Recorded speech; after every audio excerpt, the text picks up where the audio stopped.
Welcome to Andorks, the podcast where every week we'll analyze and scrutinize the Star Wars series Andor 7 minutes at a time.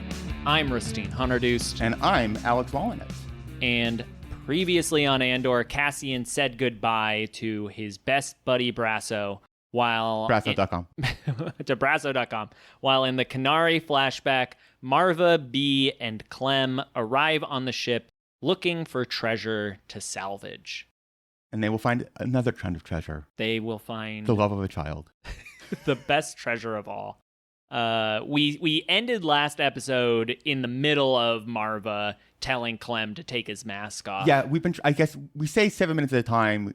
Rusteen has done a little work to... I don't know, massage that a little bit so we kind of wrap up in a scene as opposed to it being 7 minutes exactly. I do my best. Yes, this one we kind of just had to stop in the middle of a... There's a lot of times where we're going to stop in the middle of a scene and it is just the way that it had to work out to keep... Sometimes it's just to help out other moments and at the end of a scene. So I have to kind of pick and choose my battles. Yeah, we had a hard cut on this one. But this one is a funny one. Because we got just to see Bee. You know, I wanted to see Bee at the end of episode 1. Young sexy Bee. Young Bee is the spinoff I want to see. Sexy Bee. He looks so shiny. Just want to give him a hug. That's not all you want to do with him. Bee is an innocent. Bee is like a dog. You wouldn't do that to your dog. Cut this. Yeah. Keep it in. Where we ended it was Maarva telling Clem to take his mask off, and her eyes now go wide as she sees all these... She's an anti-vaxxer. She's an anti-masker. Yes. Take that fucking mask off. Although there is deadly poison in the air. So, Clem was right to, be worried about it. It's all a psyop. Ignore the guys who look like Simpsons characters strung outside. Yeah, I think Clem was right to be worried about, having a mask on. Yeah, don't breathe the gas that turns you into a Simpsons character.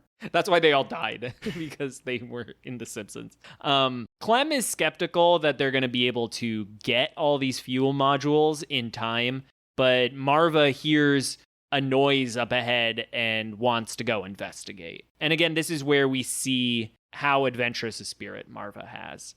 That when she hears something, she dives into it head first, as opposed to being more kind of cautious, which is, I think, in contrast to the woman that we've seen in the show so far, who is so afraid of everything. As much as she hates the Empire, she is still afraid of putting herself out there and Cassian getting hurt in the process. Yeah, I think a lot of that is going to be because of what happens to Clem, but we will get to that in 36 years.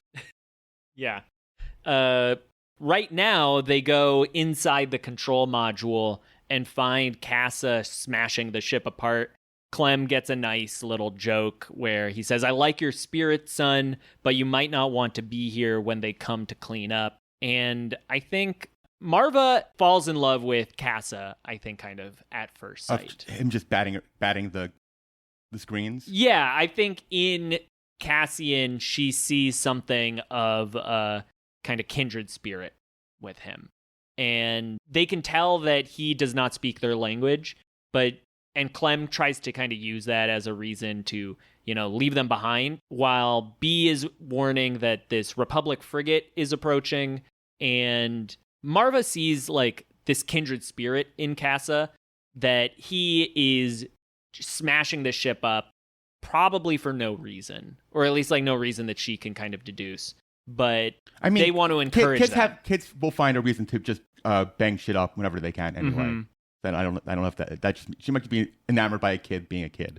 Yeah, and Casa, when he sees Bee, his eyes go wide, and so I do think it's kind of love at first sight for him when he sees Bee as well. Also, I noticed that as they come in, is Clem's headband a little bit of a reference to Vasquez from Aliens, the little red headband?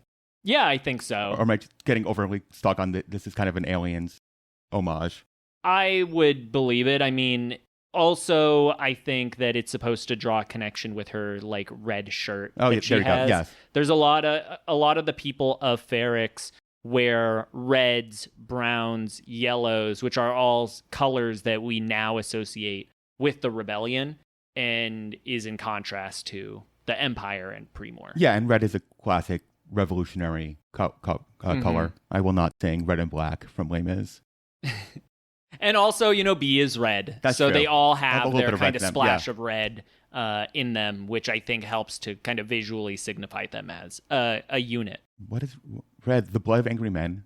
Black, the day of age. No. I'm getting these right. Mm-hmm. Genius is not helping me because the fucking lyrics to Les Mis are 8 pages long. Yeah. Red, the blood of angry men. Black, of course, the dark of ages past. Red, a world about to dawn. And black, the night that ends at last. Wow. Thank you. Have I not talked about Les Mis yet? I'm surprised. No, you have. You don't worry. You've made several Les Mis references already, and I'm just going to nod politely when they happen. Would you rather I start making more Sondheim references? Would that be better? I'm just going to react the same way you do whenever I read something off of Wikipedia. Groaning? Yeah. Okay. That's how I feel. No, Les Mis is a cherished work of art, and that you do not like. That I do not engage with. It's just not for me. It's okay. But yeah, do we have any kind of thoughts on this moment of Casa meeting Clem, Maarva, and B for the first time? No, I think just Casa loves B as much as we love B. Mm-hmm. And I mean, again, like we mentioned that this was his first time kind of seeing himself in a reflection, and I do think this is probably the first time he's seen a droid, or at least like a functional droid. Yeah. So that is also helping to kind of as far as he knows, like he's not seen a living person that is not somebody he knows. Yeah, that's not like a child, even. Except for that one person they murked outside the... Who killed them. Yes. So, like, he has a right to be afraid of these people. Yeah, but he kind of immediately isn't scared of them. Mm-hmm. And I think that is what endears him to Maarva. Actually, I found an interview with Fiona Shaw where she said that I assumed, this is de rigueur, but the Kenari language was, like, fully written out. Yeah. But only the kids on set got the translations. Oh, okay. That's cute. So the adults had no idea what they were actually saying. But the kids did. Yeah. That's amazing. And I think that shows in the sense that Casa is clearly trying... I think he's even like repeating something over and over in this scene, which must be him, saying, get away, leave me alone, something like that. And so the fact that they don't know what he's saying plays a big part, I think, in also showing how alien he is. Yeah. That these are classic Star Wars characters. We got our kind of lovable outsiders. Clem gets his little kind of Han Solo quip in. But to Casa, these are aliens who have come and intruded on his planet. Yeah, usually in Star Wars, even when a creature is speaking in a non-English language that's not subtitled, the characters understand what they're saying. Yeah, but not here. Not here. And that's what makes Casa so unique. But yeah, with that, we then return to the PreMor ship. Yeah, they're on Blackhawk, Space Blackhawk 1. Mm-hmm. As they land on Ferrix, they whooshing, as they say in the subtitles, through the gray, smoky air of Ferrix. Yeah, they're landing among this like oil refinery or something. That's like there's these steam stacks that are shooting steam out into the air, and the whole scene is very eerie. Yeah, of course, the scene is based off of Los Angeles in the 1980s. Just the haze. The smog. Yeah, exactly. Just car-reliant culture. It's going to get you every time. Syril is, if he was shitting himself last scene, he is just ruining his jeans right now.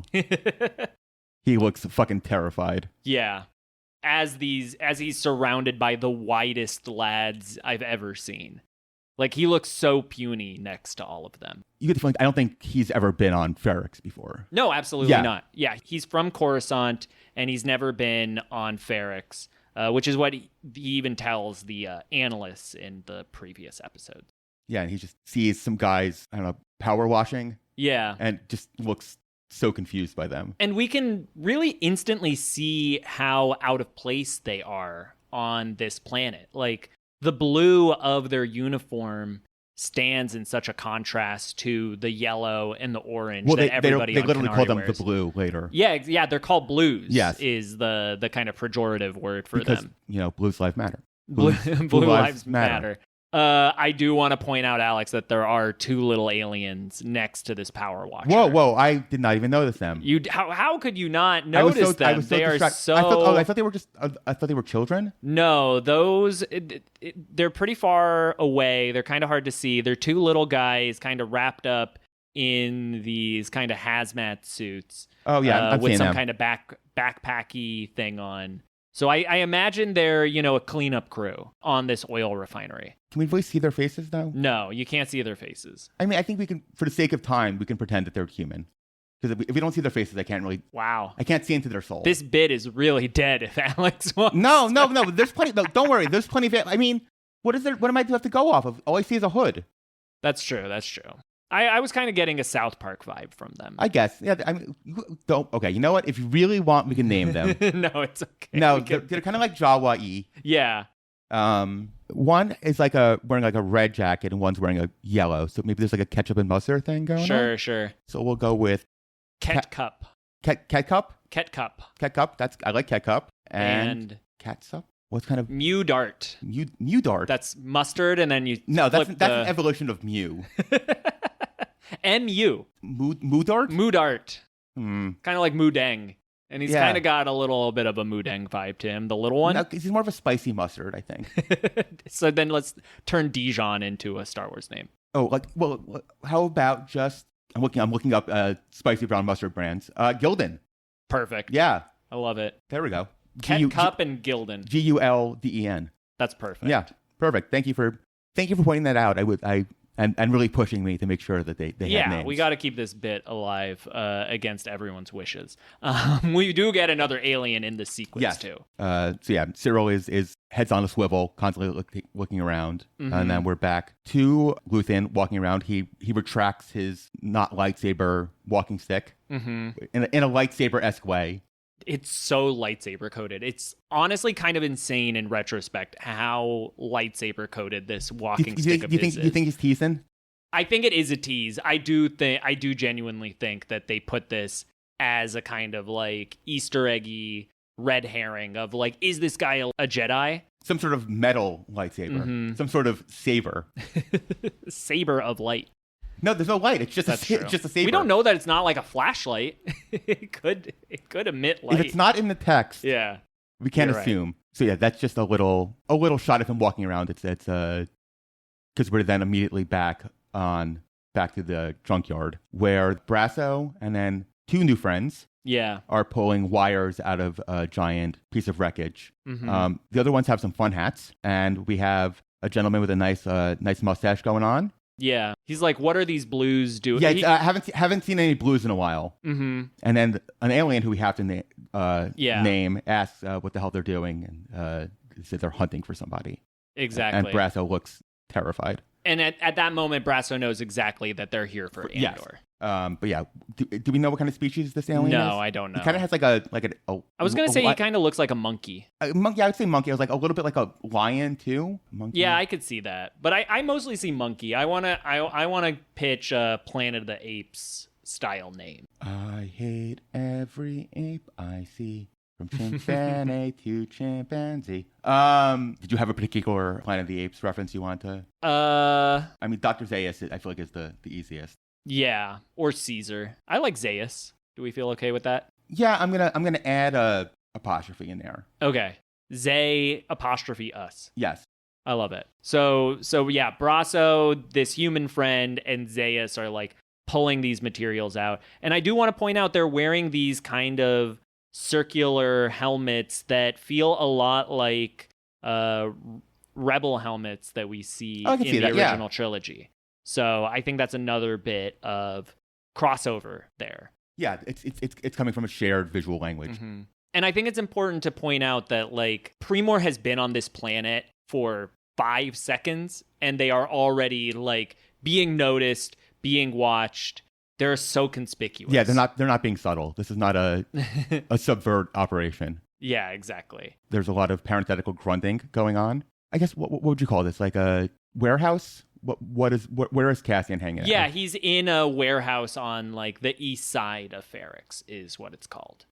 East side. I guess we do know it's the east side, but it makes me think of like the east side having a different culture than the west side. Yeah, totally. People get really mad when you say that you live in East Ferrix when East Ferrix actually is like miles out. If you've never been below South Ferrix, yes. You can't really say you've lived in Ferrix. South of Ricks Road. South of Ricks Road, exactly. But yeah, Andor is in this warehouse facility on the east side of Ferrix, and he closes the door, which then brings us back to Kenari. Which very well edited that Cassian is in the same corner of the shot. Yeah. For both shots. This is another match cut that they are using to help blend these. It's a motivated movement of him closing the door, motivating the cut. And then, yes, he closes the door, and then the cut basically opens it, and we see young Cassian. Yeah, if he was like shell-shocked and placid before, he is freaking out now. Yeah, he's really afraid. He's holding the blow dart at them. He doesn't want to hurt them, but he's trying to keep them away. Really reminding me of my dog right now in the way that he's just kind of barking at them. And Maarva keeps trying to get closer while Clem is saying that, we only have 9 minutes to get back to their hauler. And she keeps saying, I'm trying to help you, but he just doesn't understand it. And Clem wants to leave him behind with his people.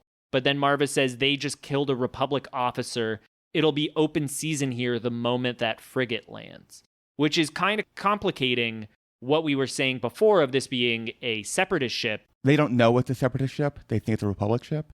I think that it probably is a Republic ship, but it's manned with former separatists, is kind of the interpretation that I read online. But it is very confusing. Usually they're very clear about like this kind of stuff. Yeah, I'm surprised that there has not been like, I guess when Tony Gilroy makes his next Star Wars show, he will make a retcon to explain this gross indignity of Andor of how dare he leave such a gaping plot hole. Yeah, exactly. How dare he?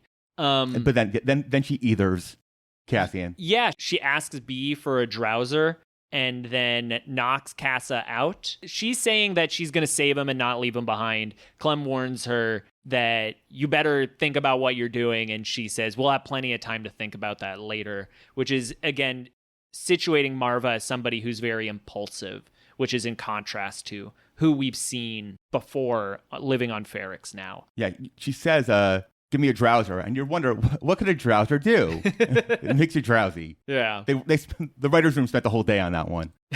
They probably tried coming up with all kinds of funny Star Wars names for it and just decided to stick with the easiest one. But then... The make you go to sleep Iser was cut before lunch, before the Mendocino order. But, in Casa, Maarva is seeing another piece of scrap that, needs to be preserved and saved. And so I think that speaks to her character, that she's willing to do this thing that is very traumatic to Casa. Yeah, I guess there's never a world where they're going to go back and take all of the kids. Yeah. She's connected with this one kid that she feels protective over him. Yeah, she's like come across a stray dog and she can't just leave it behind. But she sees something in herself of him, that he is so angry against the oppression of, I guess it's still the rebellion, but the rebellion sucks at this point. Yeah. Like we are ascribing politics to them, but it is this point where the Republic is still, while better than the Empire, is a pretty decrepit, repressive force. Yeah. I mean, what is happening with the timeline-wise with the Republic right now? I don't know when exactly in the timeline this is happening. This is where things get fuzzy. Okay. Yeah, we have no idea when in the timeline this is exactly happening. I believe this is during the end of the Clone Wars. Well, let's see. If Andor is supposed to be like 22. Yeah. And he's, say what? That was 5 BBY. Right, and this is, say, he's 7 or 8 in this. Yeah. So this is 14 years earlier. So what year does Andor take place? That would be 5 BBY, so that would be like 19 BBY. 19 BBY is the time of Episode 3. Okay. That is when... So the Republic does firmly in its... This is when Order 66 happens and Palpatine declares the Empire. Yeah. So this is right in that period where we are transitioning from Republic to Empire. Yeah, so the Republic is sort of like a syphilitic, defanged system that is about to give over power formally, but has already capitulated most of its ethos. And is also when it lands on a planet and sees its own people have been killed. will then just go berserk and kill everything on the planet, as opposed to what we might have seen the Jedi do, which would be to investigate what happened. You know who else is investigating? Syril? PreMor, yeah. Yeah. Well, this scene ends with B saying that a Republic frigate is approaching, which then takes us to one of the PreMor ships flying down to Ferrix, which is, again, another illusion that the show is making through its editing of comparing the Republic to PreMor and then by extension the Empire. That like this is all one and the same, that in the past the Republic was coming after them and now PreMor is coming after them. Yeah, I've heard, we'll get canceled by the film community. I can't remember the type of cut they're using from Maarva to the modern day. Is it like a whip pan? Yeah, it's like a whip pan where the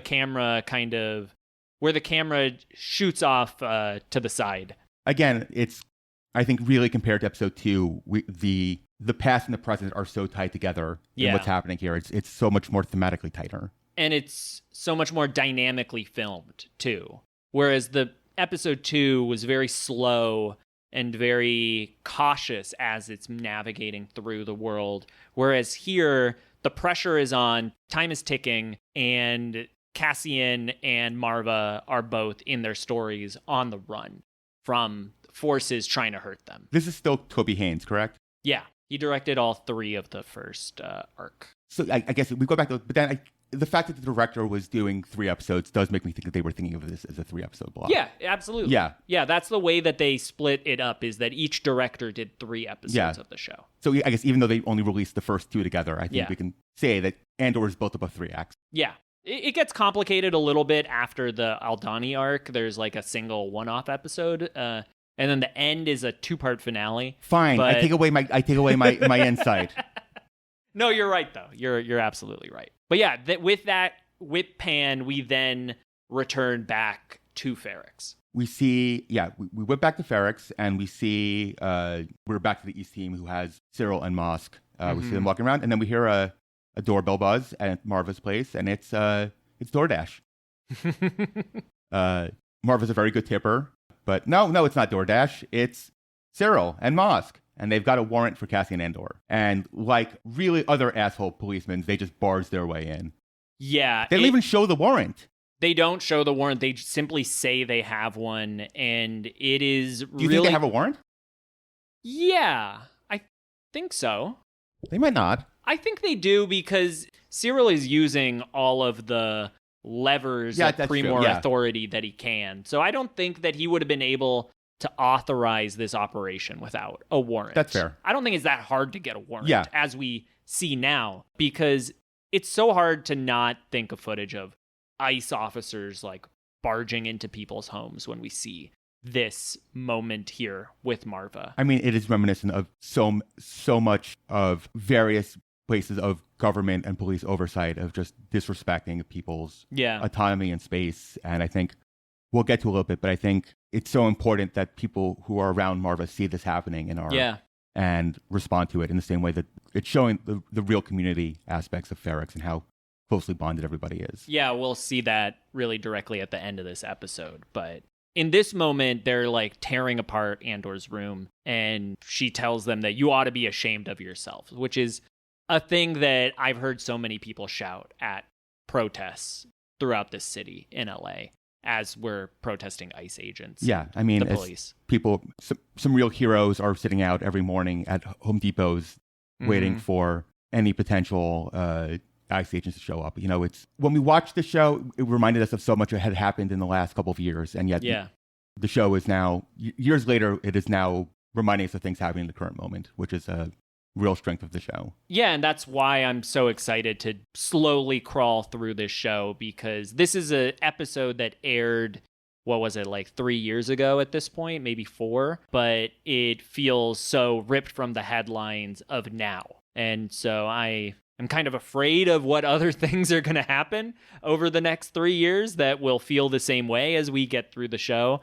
But that's the exciting part of this project. It aired on September 21st, 2022. Yeah. So we are almost exactly, I guess when this releases, we'll be a little bit further. A little farther, yeah. We then, as Maarva's rights are violated, we go back to Bix. She's clearly stressed out. She's returning to work. she asks him to go do an errand, and then he looks over to her and smiles, and she does not return the smile. No.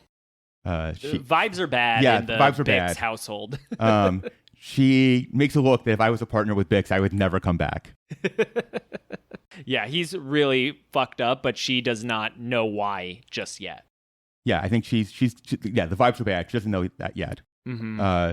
So then we cut. The show's really like cutting back a lot and forth now. Yeah. I think the last 2 episodes, like we'd have a scene really play itself out, and now we are just like cross-cutting back and forth, which I think is a different vibe for the show.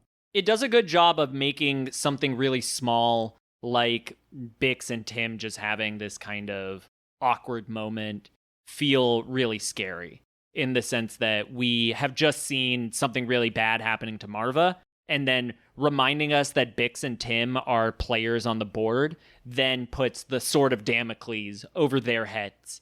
That we remember, oh shit, these characters are also involved in this story. What kind of horrible thing is going to happen to them? It'd be really funny if they brought back the classic Star Wars wipe transitions for this. Yeah. Just cut the tension completely. Are there any Star Wars? Are there any There are no wipes, as far as I remember. We'll have to keep an eye out if there's any wipes. Have they stopped doing the wipes? No, absolutely not. They do it on like Mandalorian and Skeleton Crew and everything. Tony Gilroy just said Andor. no wipes. Yes. No wipes. No wipes. It's very dusty and there's no wipes. There is also it's a little comical of back in Maarva's home as they are ripping apart Cassian's room. There's a piece of detritus just flying across the room, which is really funny. I don't know if that was intentionally funny or just funny watching it over and over again. I hope they didn't hurt Cassian's stuffed animal. Yeah, I hope that little Bantha toy is okay, that they didn't tear it apart looking for drugs anything. Inside. Have you seen that Eric Adams video? Where he's showing off all the places kids can hide drugs in their popular knapsack. Yeah. You could fit so many drugs in that Bantha toy. Yeah, when my child... popular knapsack with many different locations. He has found Cassian's popular knapsack with many different locations inside. Mosk then... Syril mean mugs Maarva a little bit. Yeah. And then Mosk goes, we have another resident here. The only person he can mean mug is an old lady. Yes, exactly. That's the only person he's able to like successfully intimidate. Then he threatens to essentially torture B2. Yeah, they say another resident, and then we see poor little B cowering in front of the PreMor security, and it's so scary. He backs up and backs into one of the PreMor security's legs, which is just so sad and scary for him. Yeah, they're going to go rendition B2. And he calls out to Maarva, which is the saddest, most heartbreaking thing of it, that he's scared and he calls out to his mom.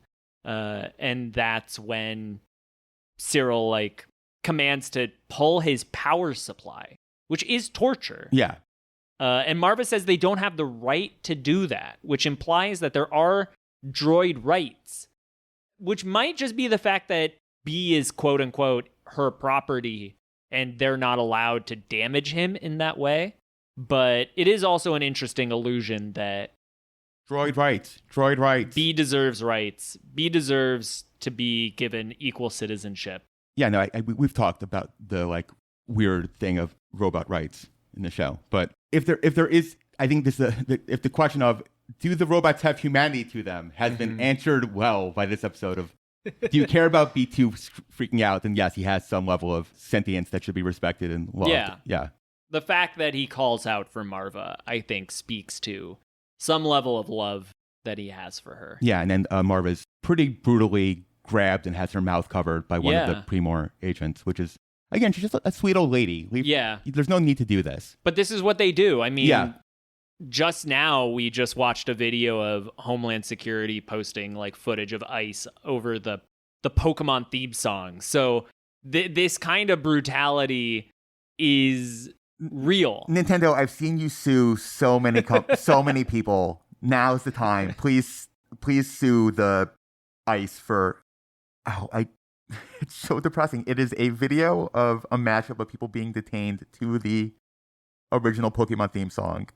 Of you gotta catch them all. You gotta catch them all. And here they're trying to catch Cassian, and they are willing to do unspeakable acts against ordinary civilians who are innocent, that they know are innocent. Like, they know, they might think that Maarva is involved in some small way, but she's a means to an end. Yeah, exactly. I think, but also to contrast, Syril, who was extremely nervous before, is feeling himself a little bit. Yeah. He's screaming. He's locked in. He's living out his dream. He's finally getting to brutalize and yell at people, which is all he's ever wanted. Yeah, what Mosk said of, the best way to keep the blade sharp is to use it is, I think, being demonstrated here. That as he's getting out into the field and enacting this horrible, fascist PreMor authority over people, he's starting to get a feel for it. And once you start giving a couple of commands, it becomes easier to give more and more brutal commands. And everybody here is more than willing to go along with them. Do you think he has any subconscious desire to yell at and silence an old woman? Yes, that he absolutely. might be living his fantasy out right now. Yes, absolutely. Which I cannot wait to get to. Yeah, there's a little smile at the end there, and I think he's imagining a different woman being yelled at. Yep. But then, as B2 is shrinking into himself and terrified, he gets a phone call from Cassian, who wants to know what's going on, and of course B2 cannot answer. But I guess for the first time, Syril is hearing his his lovers. Yeah, but he will develop that level of obsession. Yeah, absolutely. But, and B would never narc on Andor. No, I do genuinely believe that he can't control this. Yeah, he would have let his power supply get ripped out before he gave up Andor. But Andor is picking the worst possible time to call in, which is like a little coincidental that it's happening at this exact moment. But I think it's okay in screenwriting to use coincidence to get your character into trouble. And it's not okay to use coincidence to get them out of it unless you're doing that intentionally. That's an interesting point. It's a point I've heard from some screenwriting advice at some point, I think, which I took to heart. Yeah, I think that's a fair, because any narrative is going to require something out of the ordinary to happen to create conflict. Mm-hmm. So something being coincidental is just the nature of drama. The alternative would have been this scene plays out, then we cut to later and the guys are just sitting there, and then Andor calls in, which is just way less dramatically interesting. If maybe more quote-unquote realistic that it would happen. But yeah, he calls in, and that allows the PreMor team to triangulate his position and figure out where he is. Yeah, but Cassian says something very sweet, which is along the lines of, I want you to tell Maarva that I'm sorry and make sure she keeps the heat on. Keep the heat on. Which is, he's a sweet little boy. He loves his mom. He does. And I guess it's a level of irony that the thing that sort of immunizes his capture is him just calling to say, I'm sorry. It's not a crucial information he has to deliver. It is a moment of self-consciousness and humanity to him that he can't help himself, but wanting to tell his mom that he's sorry, which I think is a very sweet moment. And there's a dramatic irony to that, which is the thing at any moment. The thing that he's so scared to usually do and to wall himself off in this moment of vulnerability is the worst possible time for him to be doing this. Mm-hmm. It's tragic. Yeah, so Mosk tracks the transmission that's coming from northeast. Meanwhile, through the window, we can see people sort of crowding outside and wondering what's going on. Mm-hmm. They sort of make a decision of how many people do we want to keep back here. Yeah. And they look at these two like, maybe we need to keep two here just to keep an eye on these two. Mm-hmm. And then the rest of us are going to move out. But Cassian is just back in the warehouse waiting for B2 to respond and just getting silence. Mm-hmm. And then Luthen walks in and calls out his name. Yeah. But then after that, we then cut back. A lot of cutting. We cut back to the PreMor team as they exit Maarva's house, and the people of Ferrix are extremely unhappy that they are here. To go back a second, is when Luthen comes in and finds him, he just asks Andor. Yeah. Is this the first time someone's referred to him as Andor? I think Syril has referred to him, at least by the full name. But to his face.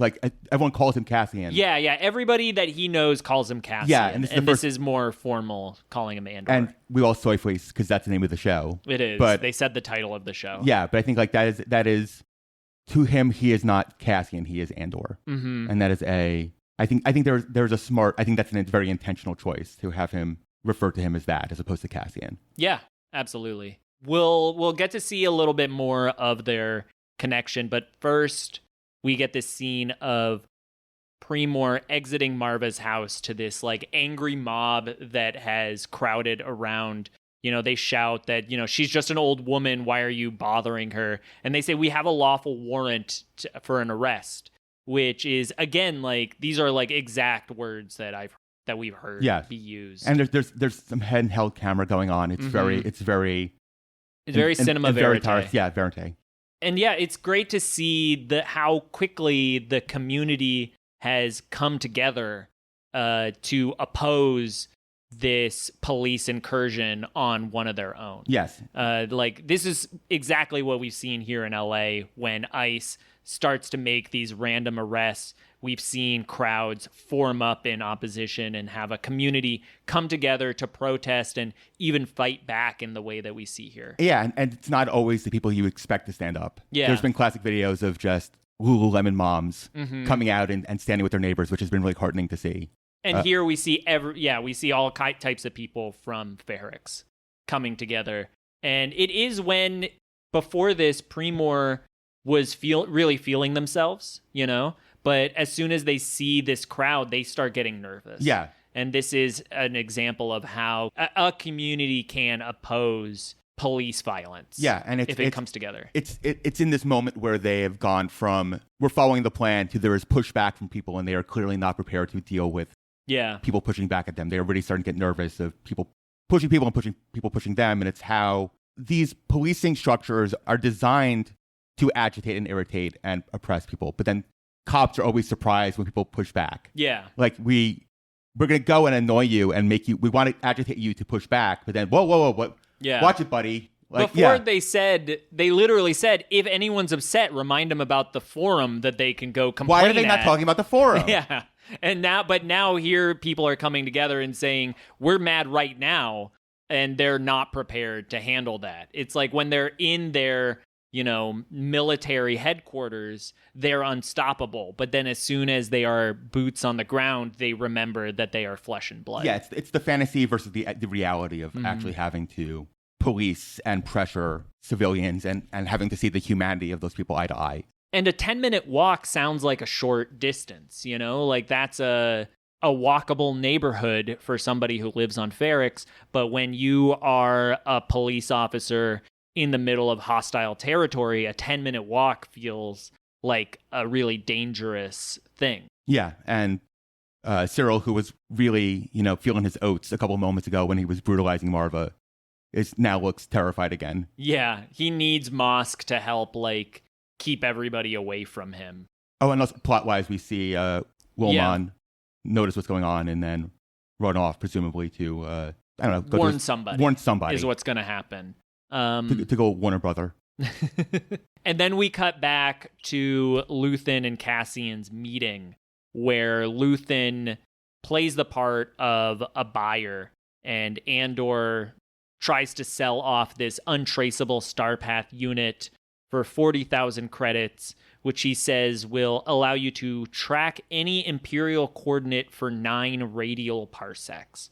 So basically what we haven't talked about what the Starpath unit actually does, but it basically gives you the location of every Imperial ship within a 900-mile radius is kind of the idea of it. So by handing something like this over to the Empire, it would allow a rebel agent to carve their way through enemy territory. Yeah. Which does make it really valuable. Yes, but crucially, it can't. Once you use it, the value goes down. I guess once you plug it in, it links up to the Imperial system. Yeah. And then I think they would see, hey, this Starpath unit has just logged on. Why is that? Yeah. What is this thing? I think it's also a good bartering tactic of, if I show you how it works, well, no, then it's going to go lower in value. It's better. Exactly. It's better if I just give it to you clean. And Luthen, again, playing the part of a buyer, starts kind of testing to make sure he's not being scammed. But he wants more than Andor's word. Andor says, if I plug it in, then it's going to lose all its value, so you just have to trust me. And he asks, has Bix ever burned him before? And Luthen says, well, if I'm unhappy, will you be here for me to complain? And Andor realizes that, Luthen knows he's not planning to stick around. They're kind of doing the question game. Have you ever seen Rosencrantz and Guildenstern Are Dead? I haven't. Okay, there's a famous scene where they play tennis, but it's just them asking questions back and forth, and nobody wants to actually give an answer. I wish I could have Luthen come with me to a car dealership. Oh yeah, absolutely. That would make my life so much better. Truly, if we're going to talk about the evils of capitalism, car dealerships are maybe the worst manifestation ever created of buying a product. I guess I'm just going on a tangent. I just fucking hate car dealerships, man. They suck ass. Andork's official position is we hate car dealerships. If you work for a car dealership, we're sorry. I mean, no. But if you own a car dealership, fuck you. Yeah. If you work there, we all have to have a job. But if you own one, you're an enemy of Andor. One of the biggest funders of the Republican Party are just owners of car dealerships. Yeah. That is just the full backing of the right-wing project. And I remember our local Toyota of Hollywood was funding mailers against our socialist city council. Wait, really? Right? Yeah, I saw mailers for Mitch O'Farrell, sponsored by Toyota of Hollywood, who have now moved out of Hollywood. So I think that tells you how much they really care about the neighborhood. Yeah, and my Nissan of Universal City has also left. There's been no one wants to work here anymore. No one wants to work anymore. No one wants to sell cars anymore. But yeah, that is the end of this 7-minute block of Andor. Any final thoughts for this pretty action-packed episode? Yeah, I think I mentioned this before, but the speed of the show is really ramping up really fast, and it's really building momentum, and it's maybe not much has happened plot-wise. They have come. PreMor has landed. There's a meeting with. Cassian has... Luthen and Cassian. Yeah. And that's kind of it, plot-wise. But, the tension is building and building and building, and eventually something's going to break, and something's going to explode, and it's really getting there. I think if we're going to talk about Tony Gilroy, I think this episode reminds me more of a Michael Clayton. Sure. Than maybe other episodes where, we know this is going somewhere bad. Yeah. We haven't seen the car explode, but we know something bad is going to happen, and we are just sort of, there's that level of unease of something's going to happen, and what is it going to be? And I think that if we want to sort of compare this to something else that Tony Gilroy's worked on, I think there's a parallel there. Yeah, absolutely. In the previous episodes, we've seen Ferrix as a very bustling city, but adding in the blues to this city has all of a sudden turned it into a really hectic and chaotic environment. Yeah, everyone, even though it's busy, everyone knows which direction to go. Yeah. It's like being at a Grand Central or a train station. It's busy. New York City is busy, but everyone knows the directions and it's what turns to be making. Now everyone is all discombobulated. Yeah, something has caused ripples in the environment of Ferrix, and we're going to see that reverberate throughout the entire town in the rest of this episode, which we have split up into 5 parts. So yes. Next episode will be the midpoint of episode 3. Perfect. Just catch up on some math. We have 71 minutes done, 9:02 to go. Hell yeah, 9:02. Not 9:02:01. It was close. 9:02 to go. It could be 9:02.01 seconds. Could be. I haven't done the math, but it could be. Listener, it is. It is. On that note, we need a better sign off. I think this is a standard sign off.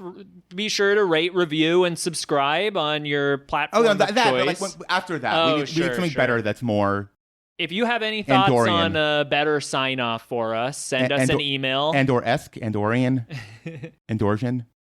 Until then, be sure to rate, review, and subscribe on your platform of choice. Send us an email at andorkspod@gmail.com. Follow us on all your social media sites at andorkspod. And we will see you next week for part 3 of episode 3. Goodbye. So long, dorks. There we go.